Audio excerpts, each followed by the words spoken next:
Terry, good to see you. Welcome to Popternative. Thanks, Petey. Thanks for having me. Great I'm to be excited to here. chat with you about Lucky Star. Going to make its U.S. premiere at the Santa Barbara International Film Festival, which is really, really cool. I find it interesting, right? Because that script to screen journey, and it depends maybe on the project, but what is that like for you on something like this? Like, what is it like reading it and then seeing it kind of come to life? Because a lot happens in between at times, right? Yeah, I mean, we shot this in the winter of, I think, 2021. So that in itself was a weird time, Yeah. obviously, in the middle of the pandemic. We shot it back in Calgary, Alberta, in Canada, obviously, where I actually grew up. So when I first read the script, it was brought to me by my agents, and I actually did the read through because I think Gillian McKercher, our writer director, incredibly talented uh, filmmaker, had put a table read together. The screenplay was in the Netflix Accelerator program, so it was already in development. I think she had written it a couple years prior to me jumping in on that initial table read. Um, and they asked me for my feedback, which I think I was on set that day because I remember reading it in my trailer and then immediately giving notes while it was fresh in my head. And I remember that initial conversation with Jillian was just there was simpatico, there was sensibility in terms of story and what she laid down. And a lot of my work was just sort of centered around the characters and finding, a through line, especially for Lucky. And then it wasn't, I think, until about maybe a year later, because you never really hear back on these independent projects in development. And then boom, it was. I heard that they had found funding and were ready to shoot, which was just like, okay, this is a filmmaker that is follows through with what they say. It's impressive.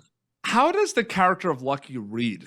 Because I feel like it's very interesting with these kind of like, self-reflection, soul-searching roles, right? Where there's so much at play, right? There's a relationship with his family, there's the gambling kind of addiction, there's so much kind of happening. Like to even before actually filming it, getting that green light that you talked about with the funding and everything, like what's that like? Like, what's it read like? Like, how does he read to you specifically? I think coming into any project, you can't judge, right? So there's no judgment. It can be skewed and absolutely read in different perspectives. I saw him as a father who was trying to get by, do the best that he could, who fell victim and who was also an abuser at the same time. So a lot of conflicting characteristics, which that's what humans are. Yeah. Uh, um, the story itself is really just about this family in middle, North America, a small town anywhere, um, struggling to get by. And my initial impression of the character itself was that it was a really intimate, raw, look, delve into this family who's just, I think, struggling to get by in a lot of like contemporary ways that people can associate with. So that's what really drew me, because it was something as an Asian man now, he's just turned 50. I don't get to read a lot of scripts like this. So to see Yeah. it develop and to see it to see it land across my desk, and then to meet someone like Jillian, who had a very clear focus and intention of the story that she wanted to tell, um, and that I could relate with a lot, especially from being in the area and whatnot. It was just all very serendipitous and just so satisfying on a creative level, because it's everything that you want to do as an artist. Absolutely.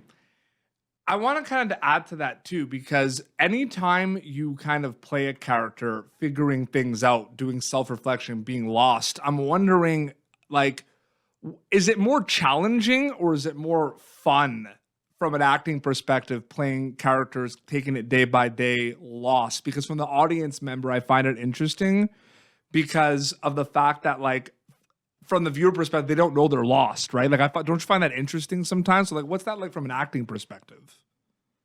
Yeah, I mean that's the one thing about film acting that differs from stage acting. You know, it's these moments, and the through line itself. Obviously, you know, in film we don't shoot things chronologically, right? So it's really about bringing truth to these moments, and the overarching narrative and visual narrative is really just found in the work, because even the script itself, the manifestation of the final cut was not what we shot or what Yeah. was written.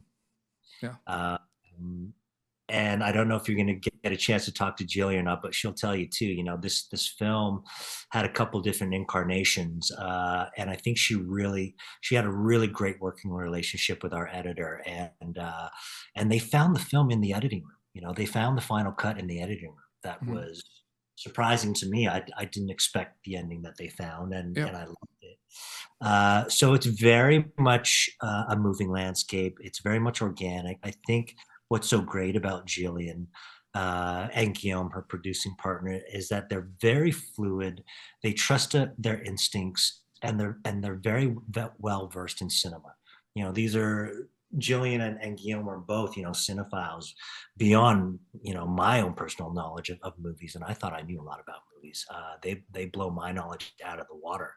So for a first time, you know, not a first time filmmaker, but for you know a young filmmaker to come out and you know have such clear vision, to me, there's always, you know, that apprehension of like, okay, when you're working with a first time director writer, which I've done a few films with auteurs and directors, and I like it because you can cut to the chase with them and get to the meat of the matter, and be, you know, work on your feet, and it's, you know, it's got to be very quick as well. What impressed me mostly about Jillian was just her very direct and knowing vision. She knew what she wanted. She knew what Yeah. she needed. You know, and our Mhm. crew is, you know, And it's just it's incredible. it's exciting too when like we indie film, right? Because we talked about it before in like what we call like the pre-interview, right? Where like, you know, so much happens before you go to camera and so much happens to get to be able to make a film. So the fact that people are going to be able to see it in the US in the Santa Barbara International Film Festival, and then eventually in March it's going to be available in theaters.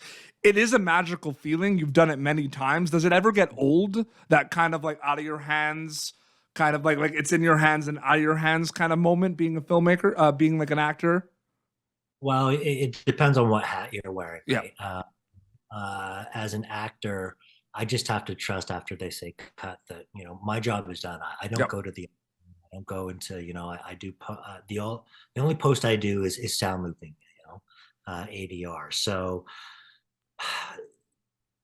yeah, at the end of the day, you never, if it's not your film, it's, you know, there's that infamous story of Adrian Brody showing up at the premiere of Thin Red Line, and Terrence Malick's war film, and he was, you know, slated to be one of the big stars of it, and I think he had one scene, and he didn't find out until seeing it down there. So, Yeah.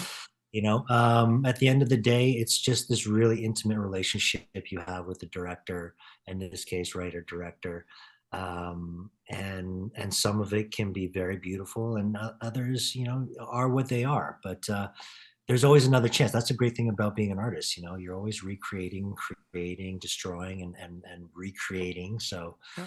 uh, it's exciting to work with someone that has such clear vision, but is also very collaborative and finds value in the moments that are improvised, and gives their actors, you know, freedom to play within, you know, the dialogue. Who isn't too precious about the work and understands that the process is allowed to unfold, there can be magic that can happen. And I think we achieved that with Lucky Star. Oh, absolutely. I'm like two quick questions for wrap up because I find it interesting. I also walk on eggshells with these interviews, like from like the question perspective, because I'm a big fan of the craft, but I also don't like going into big plots because I'm always a believer of going in fresh with things. So all they're gonna get from my end is the fact that there's like gambling involved and everything, that you play lucky. You know what I mean? The rest they gotta go watch it. But I'm wondering, you know, you have an incredible body of work that it's like not only did you work in like different like worlds, but you play different characters. So I'm wondering how separate are past projects for you, mindset wise, preparation wise, right? to something like Lucky Star? Like, do you bring things from Snakes on a Plane, The Lake, Under the Bridge, oh my goodness, Sight, like there's so many, to something like Lucky Star? They're completely separate once you wrap them. I think for me, it's different for everyone, obviously, but it becomes a cumulative inventory, because every project these days calls upon different needs, so trying to fill as an actor the director's needs, the producer's needs, and the character's needs above and beyond everything else, Yep. And hopefully you're working with other peers and artists who are open to collaboration, and sometimes it's not. Sometimes it's just like, here's the work, and this is what you're going to do, and do it, and that's fine too. You got to pick and choose your battles, right? And moments. But at the end of the day, my only function is to serve the written word, is to serve the script. Yeah. That's where it begins, and that's where it ends. And if there's not an argument, but if there's a differing of perspectives on that, then hopefully there can be, some sort of like mediated or some sort of agreeable, I think at the end of the day, it's just different strokes for different folks, Yeah. So, okay. I feel like based on a lot of your answers to questions, the answer to this is going to be no, but I'm going to ask it anyway. And I guess it just depends on like the projects.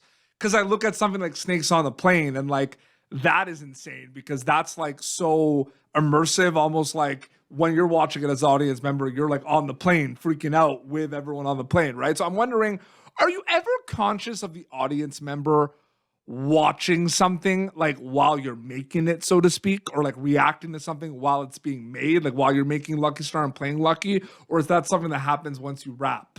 I'm just curious. I feel like it's gonna be no, but like I'm gonna ask it anyway, Terry. I'm sorry. I appreciate the question. I don't think I've been asked that before, but I absolutely don't think about the audience when I'm on set and working the moment and working the scene. My focus is in other places. Yeah.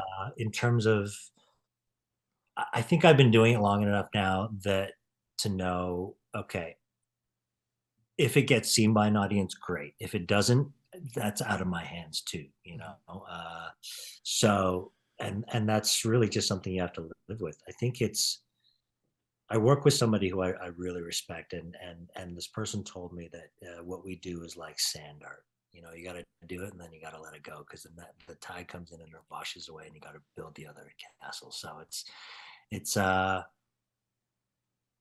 I think the ability to let go is very important in what we do.